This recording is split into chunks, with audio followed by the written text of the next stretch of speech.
มันเร่มึงจะก่อริกงับให้เละๆบ้านเลยเนี่ยเราก็ลูกเคลียนลังกูนายกัดแลนโยดิบาริโยเร่มันเร่อะไรจะก่อขโมยเองเหรองับอ่ะเราหัวบ้านเขาประกันโอ้ยให้ไม่จำตะก่อเหี้ยใจหมูให้จะก่อให้งอไว้ในทมผงคือไปไตรมา แกไปยึดท่ามึงมอมใช่ไหมมึงมอมที่อันย้อยอันนู้มึงเงาหรอนี่ยอตรึนี่ไอ้เอื้อง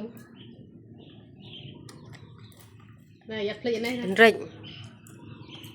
เป็นลูกมือเตี้ยเลยครูอะไรบ้านกี่ดิ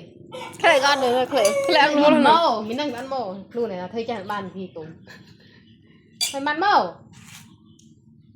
เดี๋ยวทำยัยก่อนลุงใบอ่ะใบตุกจะรอฮะตุกจะรอที่โต๊ะเต็มที่ไรนี่รอนะเอาขนาดเนี่ยอันนั้นไอ้นับทุกหน่อยสิดังหนูเป็นว่าป่ะไอ้ที่ไหนก็ยังตัวกันหมดเป็นอะไรกี่ตัวดำก็ไล่ไปเป็นอะไรเนี่ย